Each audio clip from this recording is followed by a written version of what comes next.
is Emily Page, and I'm a Senior Director with 31. I've been with 31 for 5 years, and for each of those 5 years, I've been the top recruiter for my SED's downline. So I'm here today to talk to you about what's obviously one of my favorite topics, which is recruiting. And in true 31 fashion, I wanted to start out a little bit about my why. My why started just as a way to get more bags without guilt. And it quickly changed into realizing that by recruiting, I could build a team and I could build a business. So my why changed to be able to be home in the afternoon with my kids by the time my oldest was in middle school, which would have been the fall of 2013. And I was actually able to meet and exceed that goal by quitting my job completely in December of 2012. And I did that because I recruited and built a business that was more than just about me. So now my passion is about sharing the 31 opportunity with other women and helping them to see what they can do and what dreams they can meet and exceed with this opportunity. So let's get started. My top 31 tips for recruiting. The number one tip, everybody in my family even knows, is stop, drop, and respond. Because if you don't do it, somebody else will. So whether it's a home office lead, if somebody's sending you an email, any kind of inquiry you get about the opportunity, that needs to be your top priority right then. Stop what you're doing, drop everything, and respond to them. Especially when it's one of those home office leads, if you don't get back to them right away, a lot of times what they do is they go ahead and send out another request. So they're asking for information from multiple people, and you want to be the first one to get to them. Number two is to be honest and sincere. Be upfront with information. Share your struggles, but more importantly, share how you overcame them. By not telling them it's all sunshine and rainbows, they're going to believe you more, and they're going to believe that you're going to be there with them along the way to help them with any struggles that come along for them. Number three is to be ethical, especially with those home office leads. Asking people, do you already have a consultant? And if so, forwarding them back to their consultant. Please don't ever try to sway somebody away from their consultant to join your team over somebody else's team. And again, by being ethical and honest, that's going to come back to you. Number four is to remember it's not about you. It's about them. This is a gift that you have to share, and they have something that they can benefit from. So reminding yourself of this also helps you to get past any fear that you might have, because it's not about you and it's not about how you're going to feel if they're not interested. It's about them and the awesome opportunity you have to share. Remember, your why is not their why, and your fears are not their fears. So you need to listen to them to understand what it is they want to get out of this opportunity and what fears they may have that are keeping them from taking that next step. Number five is to talk, talk, talk. Always talk about your 31 experience wherever you go. Remember that facts tell and stories sell. So when you're out and about, talk about the products that you've gotten for free when somebody compliments you. When you're out buying your office supplies at Office Max or Office Depot and you're getting ready to pay, make sure you tell that cashier that you're getting a discount that day because of simply being a 31 consultant. So sharing this opportunity in subtle ways and out there kind of ways wherever you go. Number six is to always have materials on hand. One of the worst things as a direct sales consultant is to get caught like a deer in the headlights when somebody says, do you have a catalog? Do you have a business card? Do you have materials I can have? And you have to say, no. So make sure you always have those materials on hand wherever you go, even on vacation. When I went to National Conference, I had packets with me ready to go in case somebody asked for information. When I've gone on leadership incentive trips, you better believe we've had those many catalogs and business cards along with us for the trip. So it can be something as simple as a 10-cent folder. You can find these on clearance during school supply sales, so that you can find some right now. And I put a label on it that says it all starts with $99 and a dream and has my information. And of course inside you're going to have your recruiting flyer, maybe a personal letter from you, a catalog, and maybe even this month's special. So any information that you want them to have that you think will give them the information they need about the opportunity. Number seven is when somebody requests a catalog, don't just send them a catalog. Give them the cover letter that says, hey, here's more information about booking a party or joining my team and what can this opportunity do for you. I've actually gotten recruits on my team just from this cover letter and sending out a catalog. Number eight is to share your why at your party. Be humble about your business, but also share how 31 has blessed your life, because I know it has. So let them know what 31 has done for you and for your family, or let them know what 31 has done for other people on your team. Sharing what 31 has done for you helps them to see what 31 can do for them.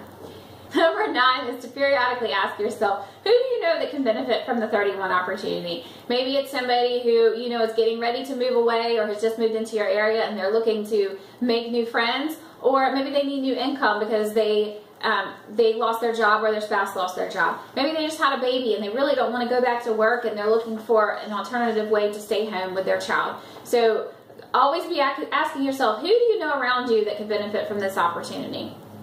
Number 10 is to work for those home office leads.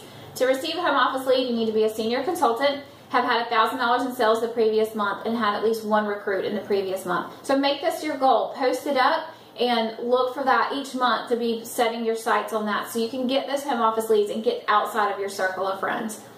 Speaking of getting outside of your circle of friends, number 11 is one of my favorites. It's get outside of your comfort zone. Now, I said it's one of my favorites because I know it works, but it's also one of the most difficult and the most scary. But if here's your comfort zone, here's where the magic happens. And obviously, it's your comfort zone. That makes you uncomfortable, and that's okay. But if you really want to take your business to the next level, over here is where you need to be, outside of your comfort zone and making the magic happen. Number 12 is don't think you need to know all the answers. You've got TOT, you have your upline, you have your other team members, you've got consultant support. There's lots of ways to get the answers, but you can recruit from day one and you can get your team members to recruit from day one. It's kind of like having kids. If you wait until you have enough money to have kids, you're never going to have kids. If you wait until you're the super consultant who knows all the answers, you're never going to recruit because things are always changing. Products are changing, incentives are changing. You don't need to know it all. In fact, it helps to be able to show people to them. They don't have to know it all to be able to be a great consultant and to get out there and to make the most of this opportunity. Number 13 is to have enthusiasm and an attitude of gratitude. You're out there and you're so excited about your opportunity with 31 and you're excited about what 31 has done for you. It's going to show. People are going to see, hey, I don't love my job as much as she loves her job. I want to be a part of this. How do I get on this? Because this is great and enthusiasm is contagious. Number 14 is to make your party simple, easy, and fun. Do you look like you love what you're doing when you go to a party, or do you make it look complicated and tiring? Is it like, here's another day, here's another party, and here's what I have to do? Make it simple, easy, and fun. Make it look like something that they can do. And as a side note to that, you know, there's always the debate of how much do you take to a party? Do you take all the products that you own, or do you only take the kit? And I do take all of the products with me, but I make a big point of telling people, hey, just so you know, I've earned most of these products for free, and 31 does not encourage us to take all of these products and feel like we need to take the entire catalog with us, so that they understand that's a personal choice that I have made and not something that 31 expects or something that they need to do themselves, because I want it to look duplicatable and something that they would be interested in doing. So if you do make it look a little bit more complicated by taking everything with you, then make sure you're giving them that disclaimer. Number 15 is to be respectful of the potential consultant's why and their initial commitment level. There's a difference between being a cheerleader and being a drill sergeant. You want to be the one who's there encouraging them, but you don't want to be telling them, this is what you have to do, you got to do X, Y, Z, because that may not be what they want to do. Your commitment level in the beginning may just be, I want to have maybe a party every few months, I want to stay active. But that person's why may change, and later they may be your rock star who goes to a director before anybody else. So be respectful of what it is they want to do, and remember again that their why is not your why. Number 16 is to offer a referral program. It could be cash, it could be products. Whatever works for you and your business, because this is your business, it's your decision to make. But you know, I always say a lot of times it's not about who you know, it's about who the people you know. So asking them, hey, who do you know who could benefit from an extra $300 a month? And offering them a referral to be able to introduce those people to you once they sign up, or most likely what's probably better for you is to say once they qualify with $1,000 in sales, then you give them a referral bonus. But again, it's up to you. It's your business. Number 17 is to engage in active listening. One of my favorite quotes from my pastor is he always says, God gave you one mouth and two ears for a reason. So you need to be doing twice as much listening as you are talking.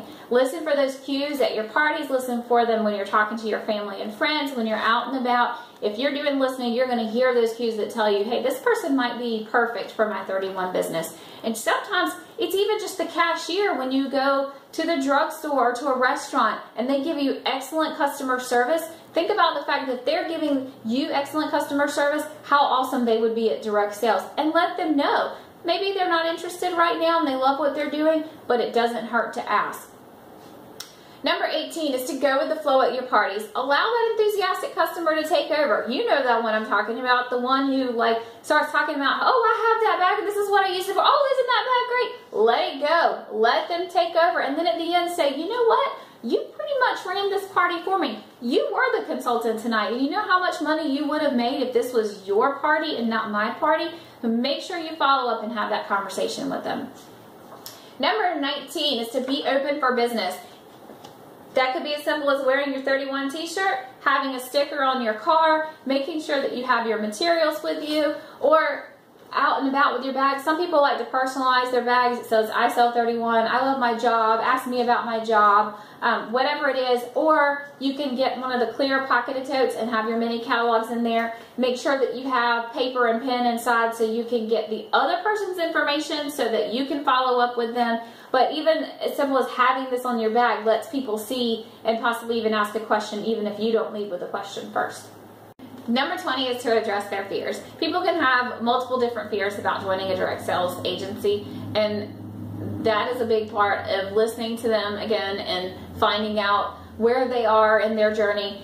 It could be knowledge that they are just not sure that they know enough about direct sales. It could be that they don't feel like they're a salesperson, that they could sell anything. It could be that they're not sure that their spouse would approve, or maybe they're just afraid of the number of people they know. Whatever it is, talk to them to find out what their fears are and be able to talk through that with them and help them out with getting past those objections. Number 21 is to get past one of what is probably your greatest fears about recruiting, and that's what it's going to take away from your business. So many people are so afraid to recruit because they think that if they recruit their hostesses and they recruit their customers that they're going to lose business. And while it may be that you lose that business within that circle, that's only one circle. You have to get outside of your comfort zone and find new circles. It's a completely different training. I don't have time for that in this video to explain to you and show you the numbers of how recruiting actually compounds your income, but it's dramatic how recruiting and building your business and recruiting to the next level can increase your income. So please get past that fear. It's not going to hurt your business. There's only one of you. There's only so many parties that you can do. So don't get stuck in the thought that it's going to decrease your business, because the exact opposite is actually true. Number 22 is to do the backwards catalog at your party. So when you're at your party, starting out, make sure you show them the catalog, but before you even open the cover, turn it to the back and tell them the best deal I have for you today is actually on the back of the catalog. It's over $400 worth of products and business supplies for only $99. So lead off with the best deal in the catalog. That should be the first thing that you're talking about after you introduce yourself and thank your hostess for being there. Number 23 is to educate yourself. There's so many ways to educate yourself. There's obviously 31 Today, which should be one of your greatest resources for knowledge. There's your upper level leaders. There's Facebook forums. There's Steve Wilshire is a coach who does a lot of free trainings. There's other free trainings and coaches that you can find online. There's coaches that you can pay for. There's your CNC meetings, there's national conference. Whatever is out there and is offered to you, take the opportunity to get to know as much as you can about 31, about the direct selling business, and about recruiting. Vendor events are not about selling products. They are about selling, but they're about selling you as a consultant that somebody wants to have a party with, and they're about selling the opportunity to those that are around you at the events. So go into it with that mindset, and knowing that it's about building relationships. Almost think of it as like a job fair, and make sure you either have our door prize slips from your back office or from making something up yourself and the information that you want to know. And most important thing about that then is to follow up. Make those phone calls, make those contacts. And if you can, while you're at the event, if you have the opportunity, write on the back of the slip information about the person. Maybe there's something that you talked about personal, so that you can make it a more personal contact when you follow up with them. Number 25 is full service checkout. And if you have fear of full service checkout, let them know up front, hey, I'm going to ask every single one of you if you're going to be interested in booking a party, or if you're interested in the opportunity to join 31. Kind of takes that fear away. They know it's going to happen. They know it's part of your job. You may have seen my post earlier this week that the girl at McDonald's drive-thru doesn't cry when she asks, do you want fries with that? And you tell her no. It's just part of her job. So think of it as this: when you're doing your full service checkout and you're going through all those questions on the little order form, asking them if they want to book a party, asking them if they're interested in the opportunity, that you're really asking them, would you like a career with that? So make sure you're doing that full service checkout. Number 26 is repeat after me. I will not prejudge, I will not prejudge, I will not prejudge.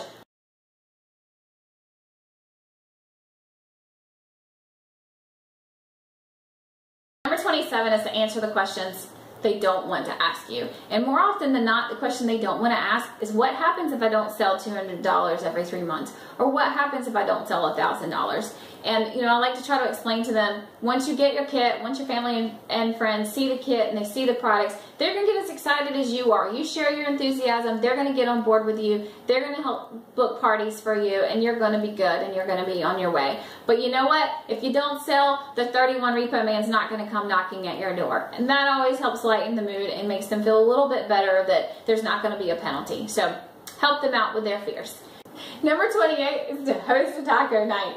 Actual tacos optional. It would be great fun to get you and your team members together, have them invite their potential recruits, and have a taco bar. But you don't really have to have a taco bar. Taco stands for totally awesome career opportunity. So as long as you're getting together or even doing a Facebook event to share information about the opportunity, it's a great way to get information out for you and your team members.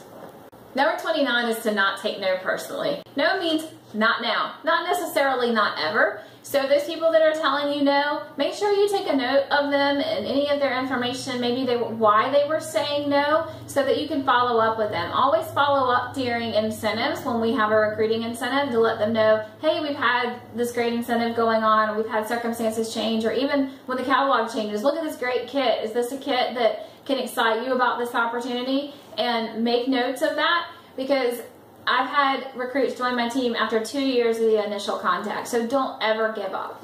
Number 30 is to look for people who are looking for work. People who are unemployed or have had a change in the status. You can look on Craigslist, you can look in the Help Wanted ads, you can look on, sometimes people will say on the local yard sale groups, they'll post that they're looking for work. So look for people who are looking for this opportunity and just don't know it yet.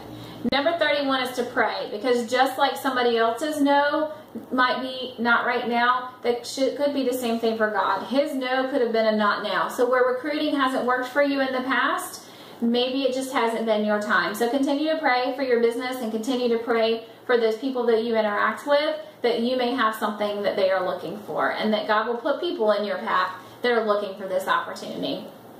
So my final thought for you actually comes from John Tongle, who is one of our sales coaches with 31, and he taught me what's called a compass check. So taking all of this information that I shared with you today, make your recruiting goals, and then once a week, give yourself a compass check. Look back and say, what did I do this last week to help me make my goals, and what adjustments do I need to make in the coming week to help me set my sights towards those goals? Remember that your goals are more likely to be attained when they're written down. So in the comments on this video, make sure you share with us what your goals are for recruiting, so that we can all celebrate, encourage, and reward each other towards meeting those goals. Thank you so much for spending time with me. Now get out there and share the opportunity.